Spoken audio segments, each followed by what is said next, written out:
me a very much sense of liberation, a sense of freedom. And then this driving slowly turned into passion.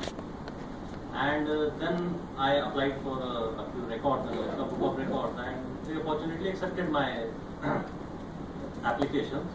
And then I got an opportunity to do something as far as this thing is concerned. So I took my passion to the next level, and I created 2 records, national records and Limca Book of Records for driving. Then what happened, like I got a small bit of media coverage, and a few physically challenged people, they came to me. And they said, sir, we are facing a lot of problems as far as the licensing is concerned. We go to a driving school and we are turned down. The driving school, they say, sorry, we don't have, the ways and means or even the legal aspect to teach you driving. So that set the bells ringing in my mind. Is it the same, country which was there in '98, and is it the same country in 2013 or 14? So I started, searching about it. I searched in Google for driving schools for the physically challenged in India. Then I started searching for in other countries. Then I somehow came in contact with Queen Elizabeth Foundation in London. Okay, I wrote a mail to them, and they gave me all the details. Like this is how they run a disability assessment center as well as a driving school for the physically challenged. Okay. But unfortunately, across the entire country, I could not find one. So then how to make it feasible practically. Then I went to Mumbai, a person who was an expert in modifying the vehicles for the physically challenged, the hand control, accelerator, brake and all those sort of things. So I got in touch with quite a few people, did a lot of R&D, on how can we cater to each and every nature of disability. And then, I was fortunate enough that I could put the things in place. Okay. Then I approached the Commissioner of Transport. I said, sir, I need a principal sanction or a prior approval from you to set up this driving school. And since there was no precedent, he asked for some time. He said, you have to give us time, you need to go through your proposal in detail and maybe even discuss with the central government also. Does it comply with the Indian Motor Vehicle Act and rules and all those sort of things?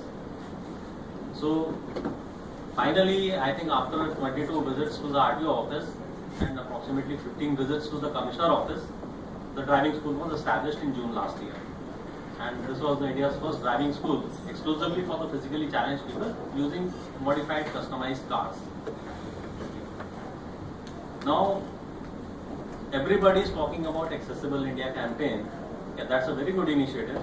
Everybody deserves laurels who all have conceived it and who all have brought it to a particular stage where it is. But mobility is also something which cannot be neglected for long. You cannot have an accessible environment but not a mobile-friendly environment. So, you cannot have a barrier-free society until accessibility and mobility, both the needs are taken care of. If a person, he has made his house accessible and the office where he has to go, that is also accessible, but in between, accessibility is not there, the mobility is not there. He won't experience a barrier-free world at all.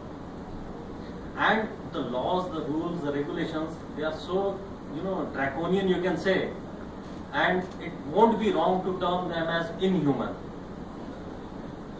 Biased to the maximum possible extent of, telling a physically challenged person, कि भाई आप रहने दो यार, मत चलाओ, please don't drive. For example,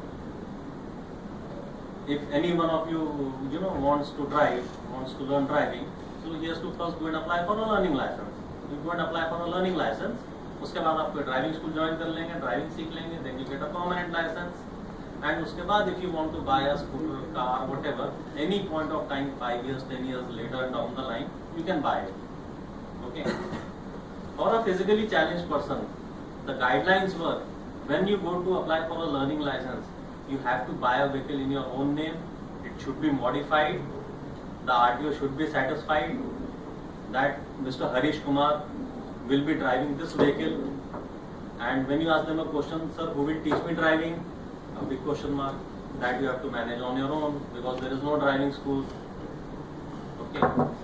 So once we set up this driving school, we requested the government, sir, now that a facility is there, at least give them an opportunity to first learn and then buy their own vehicle. government agreed to that. They revised the guidelines, and this is here only in Gujarat that physically challenged people have now got an opportunity that they are awarded a learner's license if they come through the driving school, or not even driving school. It has been clearly mentioned in the circular that they, if they have access to a similar vehicle of any friend or family member or anybody, on that basis also they can give them a learner's license.